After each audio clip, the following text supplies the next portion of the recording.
le sens moderne, il y a deux types d'icônes. Les icônes du rock, comme le furent les Beatles, de l'opéra, comme Maria Callas, ou du cinéma, comme par exemple Brigitte Bardot. Ce ne sont bien sûr pas de ces icônes dont je vais vous parler aujourd'hui, mais d'un autre type, celui des icônes religieuses. Il existe aussi un sens plus ancien du terme icône qui nous renvoie à son étymologie grecque et qui désigne une image au sens large. D'une certaine manière, nous sommes entourés d'icônes sans le savoir, puisque nous nageons, nous pataugeons dans les images. Lorsque nous parlons d'une icône religieuse, cela revient donc à dire que nous parlons d'une image religieuse.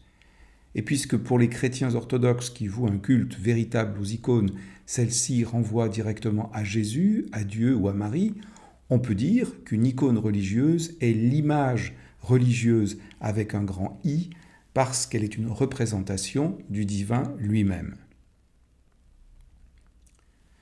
Vous comprenez dès lors pourquoi, dans les églises orthodoxes, on voit des fidèles embrasser ces images, qui ne sont pas de simples illustrations d'un personnage divin ou d'une scène religieuse. Pour comprendre cela, il faut remonter à l'origine de ces icônes byzantines. Je dis byzantines parce que des premiers temps du christianisme jusqu'à grosso modo la fin de l'Empire byzantin, soit pour fixer une date très approximative 1453, et bien jusque-là le christianisme oriental correspond dans sa majorité à l'Empire byzantin. Nous verrons qu'après 1453 et la fin de cet empire, les icônes religieuses continuèrent d'être produites en Crète, en Grèce, en Russie ou dans les Balkans. Vous allez me dire, mais à quoi reconnaît-on une icône ? En quoi est-elle différente de certaines images qui leur ressemblent, comme celle que vous voyez à droite et qui n'est pas une icône orthodoxe, mais un tableau religieux peint par un peintre italien originaire de Sienne à la fin du XIIIe siècle. L'icône byzantine se caractérise par les éléments suivants. Utilisation, le plus souvent, d'un fond d'or. Représentation particulière de la lumière qui semble émaner des personnages divins. L'auréole, qu'on appelle aussi nimbe, n'est autre que la représentation du rayonnement du visage d'un personnage pour exprimer qu'il est transformé, transfiguré par son expérience spirituelle. À cela s'ajoute le hiératisme des personnages, c'est-à-dire leur caractère sacré, leur aspect frontal, solennel et figé. Et enfin, parmi ces caractéristiques, la représentation en apparence très maladroite de l'espace et la méconnaissance des principes de la perspective linéaire découverte à la Renaissance en Italie au début du XVe siècle. Voici une série d'icônes dans lesquelles vous retrouverez les éléments que j'ai cités.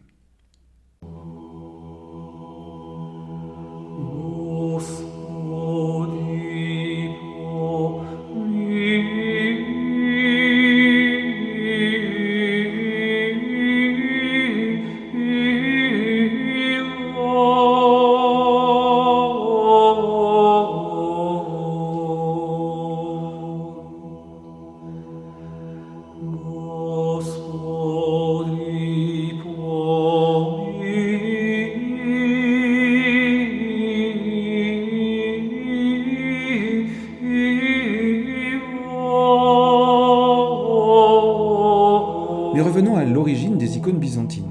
Pourquoi une telle vénération pour ces images ? Eh bien, c'est en raison d'une légende très tôt apparue qui nous dit que la première image religieuse à avoir été faite était celle de la Vierge à l'enfant. Elle a été réalisée dans des circonstances tout à fait particulières. C'est l'évangéliste Saint Luc lui-même qui a réalisé cette peinture sur un panneau de bois. Or, il avait à peine commencé ce portrait, ou peut-être n'avait-il que préparé son panneau, sans y peindre quoi que ce soit, selon cette légende, eh bien que l'image de la Vierge est apparue miraculeusement.